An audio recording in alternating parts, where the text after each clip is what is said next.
అందరికీ నమస్కారం అండి. ఆత్మస్వరూపం గురించి శిష్యుడు అడిగిన ప్రశ్నకి గురువు గారు సమాధానం చెప్తున్నారు. ఆత్మస్వరూపణ నిరూపణ గురించి చెప్తున్నారు అన్నమాట. అసౌ స్వసాక్షికః భావః యతః స్వేన అనుభూయతే అతః పరం స్వయం సాక్షాత్ ప్రత్యేగాత్మ నచ ఇతరః. ఆత్మయే తన సాక్షిత్వమును అనుభవించుతున్నాడు. అంటే తానే అన్నిటికీ సాక్షిగా ఉండి అనుభవించుతున్నాడు. అందువలనే లోపలనున్న ఆత్మ సాక్షాత్తుగా స్వయంగా సర్వసాక్షి. ఎట్లా లోపల ఆత్మ ఎట్లాంటిది అంటే సాక్షాత్తుగా సర్వసాక్షి స్వయముగా. అంటే ఆత్మకి ఇంకెవరు కూడా చెప్పేవాళ్ళు, వినేవాళ్ళు, చేసేవాళ్ళు ఎవరు లేరు. తనకు తానే స్వయం సర్వసాక్షి. అతని కన్నా మరి ఒకడు లేడు. ఇందు అద్వైడ్ అనే విషయం కూడా సిద్ధించినది. అంటే ద్వైడ్ అంటే ఇద్దరు కదా, అద్వైడ్ అంటే ఒకటిగా సిద్ధించింది. స్వయమేవానుభూతిత్వాత్ విద్యతే నాను భావ్యత జ్ఞాతృ జ్ఞానాంతరాభావ తజ్ఞేయో నత్వ సత్తయ. తాను సర్వమును అనుభవించు వాడగుట వలన, అంటే మొత్తాన్ని అనుభవిస్తున్న వాడట వలన అనుభావ్యత్వము మరి ఒక దానిచే అనుభవింప శక్యము కాదు. కాబట్టి ఆత్మకు లేదు. జ్ఞాతృ జ్ఞానములను భేదము లేకుండా మాయచే ఆత్మ తెలియదగినది కాదు. మాయచే తెలియటానికి వీలు లేదు. ఆత్మను మరి ఎట్లా తెలుసుకోవాలి? ఆత్మ ద్వారా ఆత్మనే తెలుసుకోవాలి. ముళ్ళుని ముళ్ళుతోనే తీయాలి, వజ్రాన్ని వజ్రంతోనే కొయ్యాలి. ఆత్మని ఆత్మ ద్వారానే తెలుసుకోవాలి అని విద్యారణ్య స్వాముల వారు కూడా వచనంలో తెలియజేశారని చెప్పుకొస్తున్నారు అన్నమాట. అనగా ఆత్మ దృగ్దృశ్యము, అహంకారాదులు అవి దృక్కు కాదు కనుక ఆత్మయే సర్వసాక్షి. ఆత్మ దృక్ అంటే ఉన్నది, దృశ్యము అహంకారాదులు కావు. అది దృక్కు కాదు, ఉన్నది సాక్షి, తెలుసుకుంటుందంతా. కానీ ఎదురు తిరిగి చెబుతోందా అంటే నీ అంతరంగానికి ఎవరికి వాళ్ళకే అంతరంగంలో తెలుస్తుంది. ఎట్లా తెలుస్తుందంటే ఆత్మ సాక్షిగా ఉంది కాబట్టి నువ్వు తెలుసుకుంటున్నావు. ఆ తెలుసుకోవటంలో ఎలా తేడా వస్తుంది? మనస్సు మామూలు ప్రకృతిలో వాళ్ళలాడుతున్న మనస్సు ఉంటే ఒక రకంగా తెలుస్తుంది. ఇట్లా కాకుండా మారు మనస్సు వస్తే ఒక రకంగా తెలుస్తుంది. అప్పుడేమవుతుంది? అంతకు ముందేమో జీవభావంతో ఉంటాడు, ఈ ప్రకృతితో ఉన్న మనస్సుతో ఉంటే మనసు మారు మనస్సు వస్తేనేమో ఆహా ఇదంతా నేను కాదు, సర్వసాక్షిగా ఆత్మ ఉన్నదని చెప్పి అప్పుడు జ్ఞానోదయం కలిగి అప్పుడు ఆ సాక్షితత్వం అనుభూతిలోకి వస్తుంది. ఇదంతా వినటం వరకు అనుభవంలోకి వచ్చేటప్పటికి తనకు తానుగా తెలుస్తుంది అన్నమాట. ఈ అంతరంగ విషయాలు ఇవన్నీ కూడా ఎవరైతే శోధన చేసి సాధించుకుంటారో వాళ్ళకి విషయం పూర్తిగా అవగాహన అవుతుంది. జాగ్రత్త స్వప్న సుషుప్తిషు స్ఫుటతరం యహ అసౌ సమృద్యుంభతే ప్రత్య గ్రోపతయా సదా అహం అహం ఇతి అంతః స్ఫురన్ న ఏకధా నానాకార వికార భాజినః ఇమాస్ పశ్యాస్ అహం ద్విముఖాన్ నిత్యానంద చిదాత్మన స్ఫురతి తం విద్ధి త్వం ఏతం హృది. ఏ పరమాత్మ జాగ్రత్తాది అవస్థల యందును స్ఫుటముగా ప్రకాశిస్తున్నాడు, స్పష్టంగా తెలుస్తోంది. ఎవరుంటే నేనున్నానని ఆలోచిస్తే, ఎవరైనా సరే విచారం చేస్తే ఎవరో ఉన్నారు. ఈ శరీరమే నేను అనుకుంటున్నాం కదా, ఈ పేరు శరీరం, మనం చేసే పనులు ఇదంతా స్ఫుటముగా అంటే అద్దంలో మాలిన్యం లేని అద్దంలో ప్రతిబింబం ఎట్లయితే కనిపిస్తుందో అట్లా ఈ పరమాత్మ కూడా జాగ్రత్త అవస్థలందు స్పష్టంగా ప్రకాశిస్తున్నాడు. అంతఃకరణమున అంతరాత్మయై అధిష్టానమై నేనని అహం ప్రత్యయ గోచరుడై లోపల స్ఫురించుతున్నవాడే. ఎట్లా ఉంది? అంతఃకరణం అంటే మనస్సు, బుద్ధి, చిత్తం, అహంకారం కదండి. వీటికి అంతరాత్మ వీటిని నడిపిస్తూ లోపల ఉన్నాడు. జాగ్రత్త అవస్థలోనేమో ఇంద్రియాలతో ఇట్లా తెలియబెడుతున్నాడు. అంతరాత్మగానేమో అంతఃకరణంలో అంతరాత్మయే అధిష్టానమై నేను అని అహం ప్రత్యయ గోచరుడై. అహం అంటే ఎవరికి వాళ్ళమే, నేనంటగా. ప్రత్యయ గోచరం అంటే కనిపిస్తున్నాడు, గోచరం అంటే కనిపించడం. లోపల స్ఫురించుతున్నవాడై, ఎక్కడ లోపల ఉండి స్ఫురణ అంటే తెలుసుకోవటం. ఆ అందరి హృదయముల్లో నేను అనుచున్నాడు. నేను ఉన్నవాడను అనే అర్థము. ఉన్నాడు ఎవరయ్యా అంటే దానికి పేరు పెట్టి అంతరాత్మ, ఈ పరమాత్మ ఇవన్నీ కూడా చెప్పుకుంటున్నాను అనమాట. అసలు పేరు లేదు దానికి, కానీ మరి ఎట్లా చెప్పుకోవాలంటే ఒక పేరు కావాలి కాబట్టి పరమాత్మ అని చెప్పుకుంటున్నా.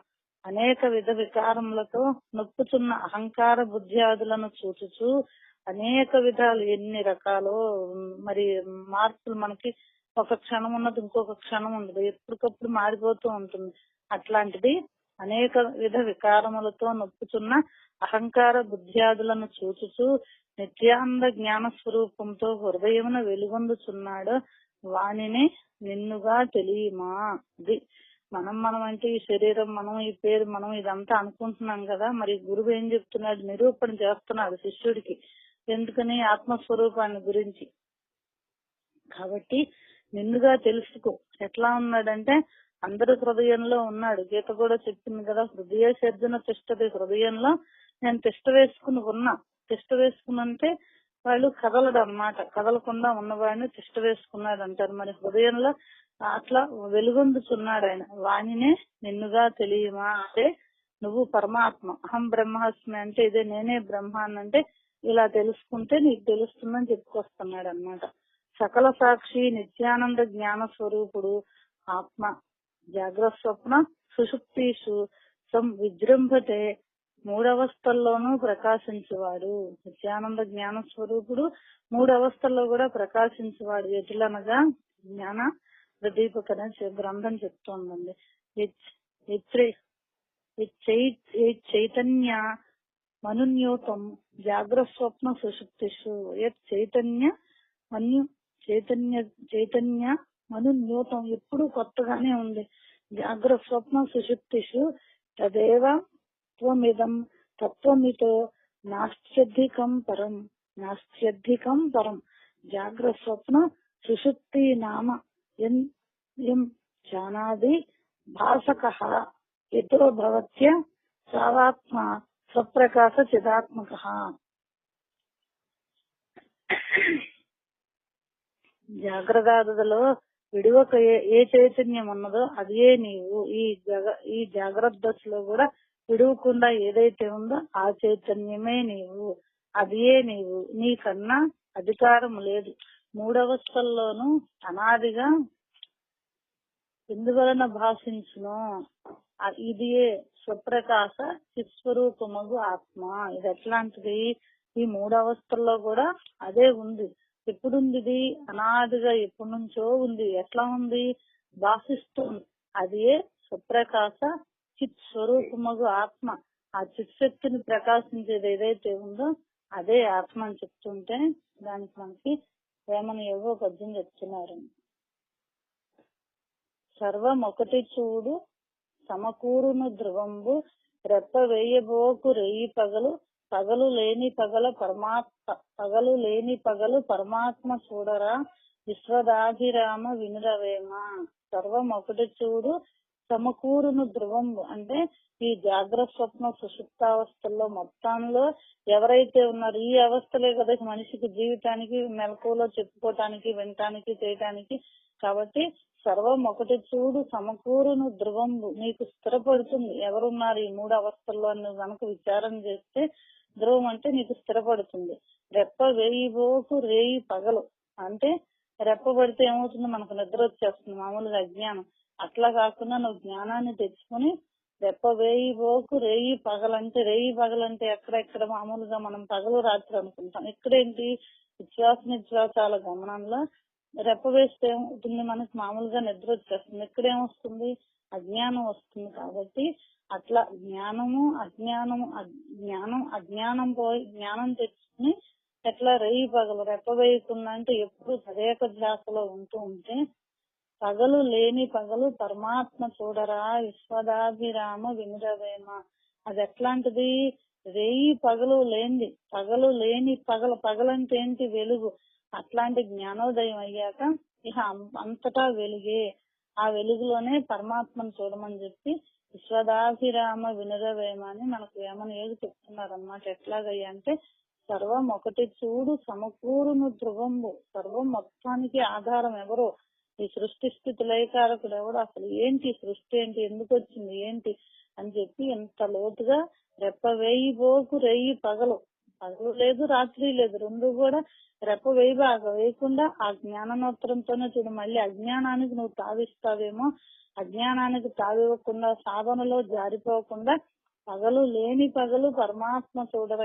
ఆ పరమాత్మకు పగలు లేదు రాత్రి లేదు, ఎప్పుడు కూడా వెలుగే. జ్ఞానమే కదా దానికి ఆధారం తెలుసుకోవటానికి, ఆయనకి కాదండి సాధకుడికి. మరి అట్లా సాధకుడికి పగలు లేని పగలు పరమాత్మ చూడరా, ఆయనకి పగలు లేదు రాత్రి లేదు. నువ్వు కూడా ఆ స్థితికి వెళ్ళి ఎప్పుడు కూడా సర్వకాల సర్వావస్థలో నందు ఆ పరమాత్మనే చూస్తూ ఉండమని చెప్పి యోగం మనకి ఈ రకంగా తెలియజేశారండి.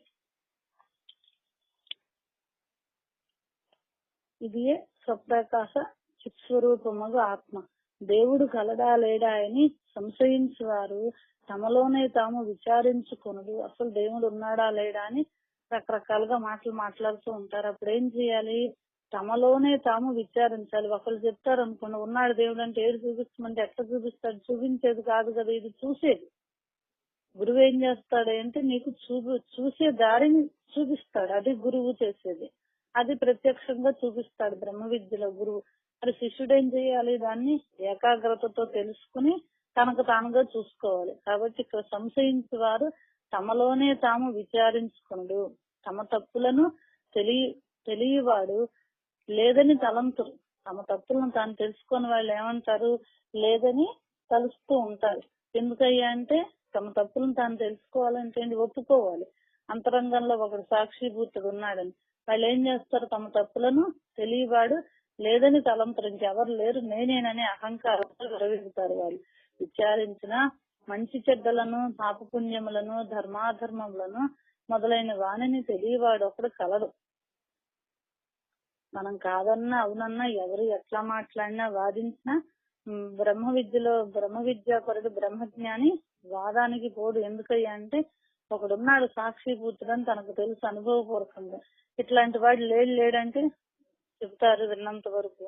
వినలేదనుకోండి ఎదురుకిస్తారనుకుని తలకాయించుకుని పక్కకి వెళ్ళిపోతాడు. ఎందుకయ్యా అంటే ఎదురుకి వాడు ద్వైతంతో కూడుకున్నాడు, రెండుగా మాట్లాడుతున్నాడు. ఉన్నదాన్ని లేదంటున్నాడు. తను ఉన్నాడు కదా, మరి నువ్వు ఎట్లా ఉన్నావంటే ఈ శరీరమే నేను, ఇదే నేను, ఏదో చెప్తాడు వాడు చెప్పేది. కానీ అది మరి పొసగుతూ ఉందా? వేదాంత శాస్త్రంలో పొసగట్ల. ఏ మతానికి దేనికి కూడా పొసగట్ల. ఒక్క వేదాంతానికి ఇది అందుతుందండి. అంటే వేదాంతం అంటే వేదాతీతం అన్నమాట. వేదానికి అతీతమైన శక్తి ఏదైతే ఉందో దాన్ని బ్రహ్మజ్ఞాని అనుభవపూర్వకంగా ఉంటాడు. కాబట్టి వాడు ఏం చేస్తాడు? తప్పుకుంటాడు. వాదిస్తా ఉంటే తప్పుకుంటాడు. తప్పుకుని ఏం చేస్తాడు? నొప్పించడు వాడిని. ఎందుకనయ్యా అంటే వాడు వినడు. కాబట్టి ఆ మూర్ఖుడి దగ్గరికి వెళ్ళి నేను గోళ్ళు పెట్టుకోవటం ఎందుకు, అనవసరంగా శక్తిని వృధా చేసుకోవటం ఎందుకని నొప్పింపక తాను ఒక తప్పించుకు తిరుగుతే ధన్యత పొందుతాడు అన్నమాట. వాడు అనుకుంటాడు వీడికి ఏం తెలియదులే వెళ్ళిపోతున్నాడు అనుకుంటాడు. వీడికి వాడు తెలుసు అనుకున్నా బాధలేదు, తెలియదు అనుకున్నా బాధలేదు. ఎందుకయ్యా అంటే వాళ్ళలో కూడా వీడిని చూస్తున్నాడు. ఆత్మదర్శనం అంటే అట్లాంటి మూర్ఖుల్లో కూడా ఆత్మని చూసి వాడి యొక్క గుణాలని, వాడి యొక్క తప్పుల్ని కూడా పట్టించుకోకుండా తన దారేదో తన యొక్క గమ్యం చేరటానికి తన మనసు ఇందా చెప్పుకున్నట్టుగా పగలలోని పగలు ఎప్పుడు ఆ పరమాత్మ దర్శనంలోనే ఉంటాడు. కాబట్టి వాడు దేన్ని పట్టించుకోకుండా తన యొక్క గమ్యాన్ని తాను చేరతాడన్నమాట. చూడు, ఈ స్థూల ప్రపంచము ప్రత్యక్షమే. స్థూల శరీరము గోచరిస్తుంది. ఈ కనిపించే ఈ చర్మచక్షులతో కనిపించే ఈ ప్రపంచం ప్రత్యక్షమే. స్థూల శరీరం కూడా కనిపిస్తోంది. ఈ మనం చెప్పుకున్నాం కదా స్థూల శరీరం అంటే ఈ చర్మంతో కూడిన ఈ కళ్ళకు కనిపించే ఈ శరీరం. అందులో సూక్ష్మ శరీరం కలదు. ఆ స్థూల శరీరంలో సూక్ష్మ శరీరం ఉంది. అది అంతఃకరణము. ఆ సూక్ష్మ శరీరం అంటే ఏంటి? అంతఃకరణం. స్థూల శరీరం ఏమో 25 తత్వాలతో కూడుకున్నది. సూక్ష్మ శరీరం ఏమో 17 తత్వాలతో కూడుకుంది. అదే అంతఃకరణం. అందులోని వాసనాజాలములను, వికారములను తెలియవాడు ఒకడు కలడు. ఈ స్థూల శరీరానికి గాని, సూక్ష్మ శరీరానికి గాని, ఈ వాసనాజాలం గాని, వికారాలను తెలియవాడు ఒకడు కలడు. వికారం అంటే ఏంటి? మార్పులు. వాసనలు అంటేనేమో సంకల్ప వికల్పాత్మకమైన చిత్తంలో పెట్టుకుని ఇవన్నీ కూడా ఒకడు కలడు. తెలియవాడు ఒకడు చింతించుచున్నాడు, సంతోషించుచున్నాడు, ఆనందించుచున్నాడు, దీనిని అంతయు తెలియవాడు ఒకడు కలడు. అద్దములో దీపము వెలిగించి చూచువాడు మరి ఒకడు కలడు. అద్దంలో దీపం వెలుగుతోందంటే ఎవరో వెలిగించి అక్కడ పెడితేనే కదా, మరి వెలిగించే వాళ్ళు ఎవరున్నారు? కాబట్టి అద్దములో దీపము వెలిగించి చూచువాడు మరి ఒకడు కలడు. అలాగున అంతఃకరణమన్న అద్దములో ప్రజ్ఞయను దీపము చే చూచువాడు అంతరాత్మయే. అంతఃకరణ అనే అద్దంలో ప్రజ్ఞయను దీపము చే, ప్రజ్ఞ ఏంటి? బుద్ధిని స్థిరం చేసి ఇదే పరమాత్మ తత్వం ఆ బుద్ధితో నిశ్చయించి ఆ దీపముతో చూచువాడు అంతరాత్మయే. ఏ దీపం? అంతఃకరణ అనే అద్దంలో దీపం ఉంది కదా, అంతఃకరణ అనే అర్థం ఏంటి? మనస్సు, బుద్ధి, చిత్తం, అహంకారం అనే అంతఃకరణలో దాంతో నిర్ణయిస్తే, మనస్సులో సంకల్పించి బుద్ధితో నిశ్చయించి నేను పరమాత్మ స్వరూపాన్ని ఎవడైతే చిత్తంలో పెట్టుకుంటాడో ఆ దీపముతో చూచువాడు అంతరాత్మయే వాడు అన్నమాట. వాడికి ఇవన్నీ ఉన్నాయా? లేవు. మరి ఎట్లా చెప్పాలంటే ఏం చేయాలి? గౌణం తెచ్చి పెట్టుకోవాలి వాక్కునందు. అప్పుడేమంటాడు వేమన యోగి? వాక్కునందు గురువు. ఎట్లా ఉన్నాడు? మనం చెప్పే మాటలో భగవంతుడు ఉన్నాడు. మరి మామూలు వాటిలో ఎవరున్నారు? మామూలు మాటల్లో కూడా భగవంతుడు ఉన్నాడు గాని అవి ప్రకృతికి సంబంధించి. మరి ఇలాంటి స్థితికి వచ్చేటప్పుడు ఎవరున్నారు? ఆ ప్రజ్ఞను దీపంతో చూసేవాడు అంతరాత్మయే. అంతఃకరణమునకు విలక్షణుడే. మరి వీటికి ఉన్నాడా? లేదు. ఎందుకని? వేరుగా ఉన్నాడు. ఎందుకని? తెచ్చిపెట్టుకున్నాం అని చెప్పుకున్నాను గౌణం అని. అంతఃకరణమునకు విలక్షణుడై ఆధారభూతుడై ఎట్లా ఉన్నాడు? విలక్షణంగా ఉండి మనస్సు, బుద్ధి, చిత్తం, అహంకారానికి వేరుగా ఉంది ఆ పరమాత్మ. ఈ నాలుగిటికి ఆధారమయ్యి సోహం అని స్వయముగా అనుచున్నాడు. తనకు నోరుందా మాట్లాడటానికి? లేదు. అయినా సరే మరి ఎట్లా తెలియబడుతున్నాడంటే సోహం అని స్వయముగా అనుచున్నాడు. ఎవరు చెప్పట్లా అక్కడ, ఆయనకి ఎవరు చెప్పట్లా, ఎవరు చెందట్లా, రెండో వాళ్ళు లేరు. తానే సోహం అనుచున్నాడు. వాడే నేను ఈ అనాత్మ పదార్థముల నేను కానని అనుచున్నాడు. దీనిని తెలియటమే సోహం భావ రహస్యము. దీన్ని తెలుసుకోవటమే సోహం భావ రహస్యం. ఎవరుంటే నేనున్నాననేది విచారం చేసి ఈ మనస్సు, బుద్ధి, చిత్తం, అహంకారం నేను కాదనేది తెలుసుకుని, స్థూల శరీరాన్ని కాదనుకుని, సూక్ష్మ శరీరాన్ని కాదనుకుని, చివరికి ఏంటి? ఎవరు ఈ విలక్షణుడు ఈ అంతఃకరణానికి వేరుగా ఉండి ఆధారంగా ఉండి సోహంని సరిగ్గా అంటున్నాడు. వాడే నేనే వాడు. కాబట్టి ఈ అనాత్మ పదార్థములు నేను కానని అంటున్నాడు. దీనికి అంతయు తెలియటమే సోహంభావ రహస్యం. వానిని కనుగొని ఆ స్థితిలో జీవ బ్రహ్మైక్యతలో సహజ సమాధిలో విజ్ఞాన బోధలో ఉండటమే స్వస్వరూప స్థితి. ఎట్లాగయ్యా అంటే దానిని కనుగొని ఎవరు సోహం అని ఎవరు అంటున్నారు? దానిని కనుగొని, దేంటది? ఆ పరమాత్మను కనుగొని ఆ స్థితిలో జీవ బ్రహ్మైక్యతలో సహజ సమాధి. ఏమన్నా తెచ్చిపెట్టుకున్నదండి? ఎవరన్నా సాధకుడు ఎవరన్నా తెచ్చిపెట్టిందా? గురువు తెచ్చిపెట్టిందా? ఎప్పుడూ లేదు. సహజ సమాధిలో విజ్ఞాన బోధలో ఉండటమే స్వస్వరూప స్థితి. అట్లా అది సహజమైన సమాధి. ఎవరు తెచ్చిపెట్టింది కాదు, ఎవరు చేసింది కాదు. పరమాత్మ సృష్టి స్థితి లయకారకుడు ఎవడైతే ఉన్నాడో పరమాత్మ, ఆ పరమాత్మతో చేయబడుతూ ఉన్నది ఇది. కానీ అతి రహస్యం. ఈ సహజ సమాధిలో విజ్ఞాన బోధలో ఎవరికి? సాధకుడికి అనుభవం కలిగి ఉండటమే స్వస్వరూప స్థితి. ఇట్టి పరమాత్మను తెలియక ఎవరునూ ఏ పనిని చేయజాలరు. ఇప్పుడు భగవంతుడు లేడు అంటున్నారు కానీ ఎవరో ఉన్నాడు కదా వాళ్ళ అంటానికి కారణం చెప్పలేడు వాడు. వీడైతే ఈ రకంగా చెప్పుకొస్తాడు. సోహం అని ఎవరైతే అంటున్నారో స్వయంగా వాడే నేను. ఇదేంటయ్యా అంటే జీవ బ్రహ్మైక్య తత్వం. ఈ వేదాంతం అంతా తెలుసుకుని ఈ అనుభవంలోకి తెచ్చుకుని ఈ శరీరాలు, అవస్థలు ఇవన్నీ తెలుసుకుని ఇది కాదు అనుకుంటా ఎవరో ఉంటే ఇది అనుకుంటున్నాం. వాడే నేననే భావన ఎప్పుడైతే తెలిసిందో వాడే నేననే భావన తెలియటమే విజ్ఞాన బోధని. ఆ విజ్ఞాన బోధలో ఉండటమే స్వస్వరూప స్థితి. మరి స్వస్వరూపం అంటే ఏంటి? తనని తాను తెలుసుకుని ఎప్పుడు ఆత్మభావంలో ఉంటూ దేనికి అంటకుండా తనకు తానుగా ఉండటమే ఆ స్వస్వరూప స్థితి. ఇట్టి పరమాత్మను తెలియక ఎవడనూ ఏ పనిని చేయజాలడు. అతడే అంతరాత్మ. అతడెవరు? అంతరాత్మ. అంతరంటే లోపల ఉన్నాడు ఆత్మస్వరూపంతో. అతడే నిత్యానందుడు, పరబ్రహ్మము. అతడు ఎట్లాంటి వాడు?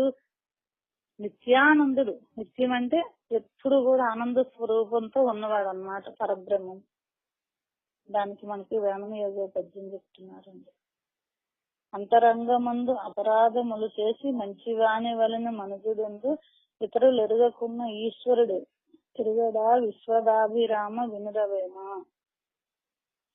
అంతరంగమందు అపరాధములు చేసి, లోపల ఏవేవో వాళ్ళని వీళ్ళని అనుకుంటూ ఉండి చేస్తూ ఉంటే బయటికి మాత్రం మంచి వాణి వలన మనుజుడు అట్లా ఉంటారు కొంతమంది. ఇతరులు ఎరుగకున్న ఈశ్వరుడు ఎరుగడా విశ్వదాభిరామ వినురవేమ. పక్క వాళ్ళు తెలుసుకోలేకపోయినా నీ అంతరాత్మ నీకు తెలుస్తుంది కదా, నీకు చెప్తాడు కదా, నువ్వు తప్పు చేస్తున్నావు, నువ్వు ఇట్లా మాట్లాడుతున్నావు, నువ్వు ఇట్లా ఉంటున్నావు అని. కాబట్టి ఈ అంతరంగంలో అపరాధాలు ఎప్పుడు చేయకుండా ఉంటాం మనం? ఆ పరమాత్మ తత్వాన్ని తెలుసుకుని ఆ జీవ బ్రహ్మైక్య స్థితిలో ఎవరైతే ఉంటూ సహజ సమాధిలో విజ్ఞాన బోధలో ఎవరైతే స్వస్వరూప స్థితిలో ఉంటాడో అతడే నిత్యానందుడు. అన్నిటిల్లో ఉండి కూడా దేన్ని అంటకుండా ఉంటాడు. వాడే పరబ్రహ్మము, వాడే అహం బ్రహ్మాస్మి అంటాడు. అలాగే సహజంగా సంచరిస్తూ ఉంటాడు అన్నమాట. ఉంటూ మరి అన్ని పనులు చేస్తాడు. అదే స్థిత ప్రజ్ఞుడు. భగవద్గీతలో చెప్పినట్టుగా స్థిత ప్రజ్ఞ లక్షణాలు ఎట్లా ఉంటాయి అంటే ఇట్లా ఉంటాడు. తామరాకు మీద నీటి బొట్టులాక సమాజంలో ఉంటూ సంసారంలో ఉంటూ దేన్ని అంటకుండా తానుగానే ఉంటూ, మరి ఎవరికి తెలుస్తుంది అంతా ఈ రహస్యం అంతా అంటే మళ్ళీ ఎవరు చేస్తే రాజయోగి మహిమ రాజయోగికి కాక ఇతర జనులకల్లా ఏమి తెలియదు. తాను దేవుడే కొలుచునా విశ్వదాభిరామ వినురవేమ. మరి ఈ స్థితి అంతా ఎవరికి తెలుస్తుంది? మళ్ళీ ఇట్లా తత్వం తెలుసుకుని ఎవరైతే ఉంటారో వాళ్ళకి తెలుస్తుంది.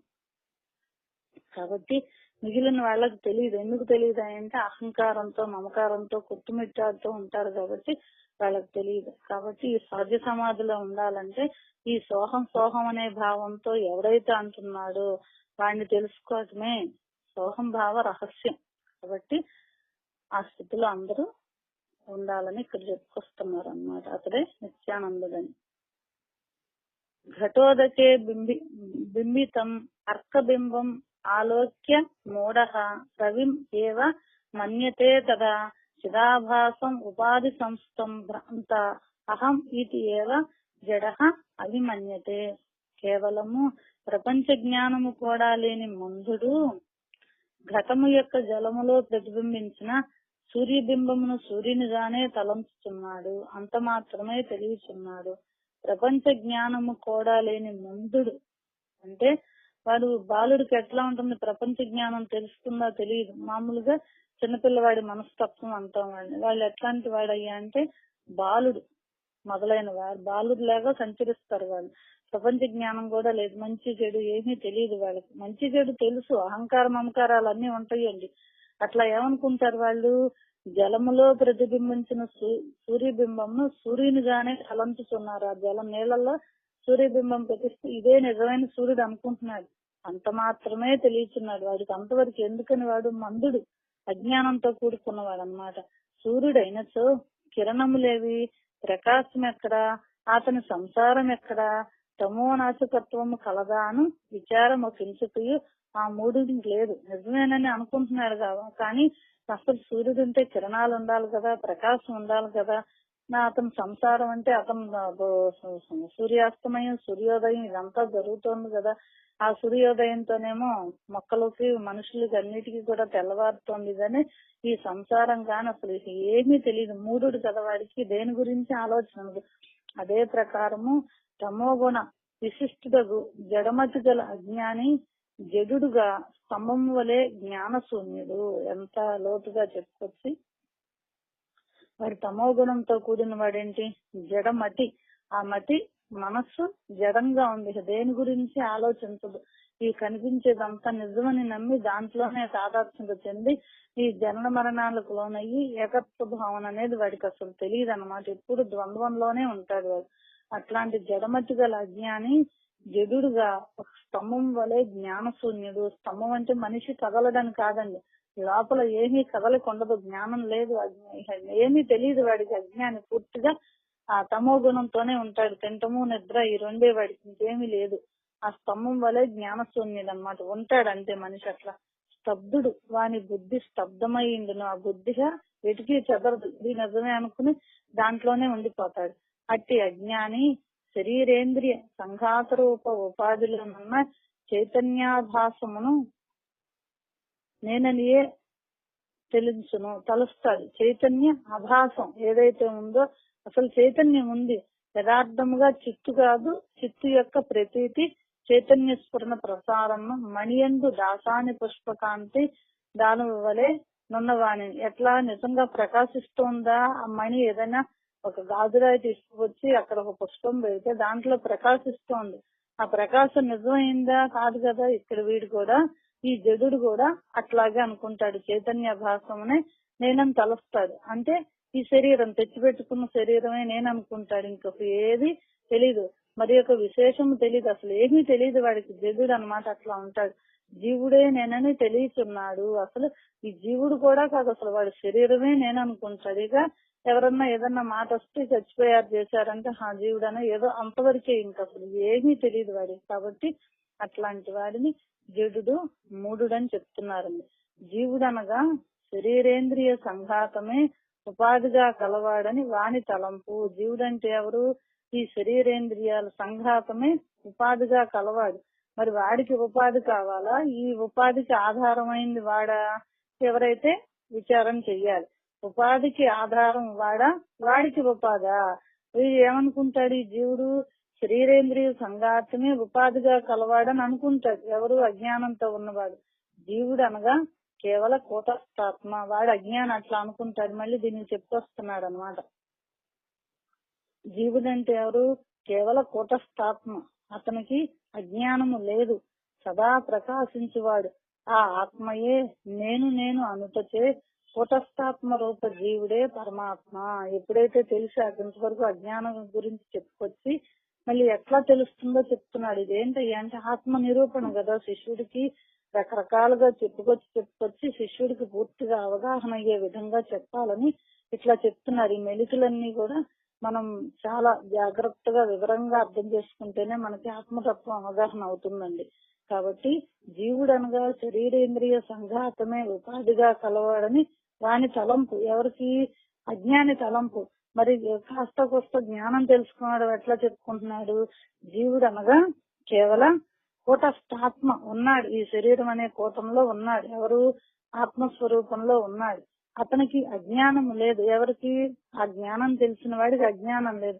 సదా ప్రకాశించేవాడు, ఎప్పుడు కూడా ప్రకాశిస్తున్నాడు.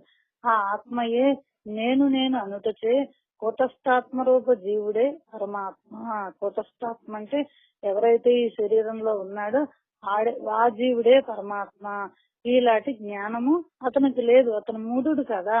కాబట్టి ఇట్లాంటి జ్ఞానం లేదు. ఈ శరీరమే తాను అనుకుంటాడు. ఎందుకని? వాడు తమో గుణంతో అజ్ఞానంతో ఉంటాడు కాబట్టి వాడు అట్లా ఉంటున్నాడు.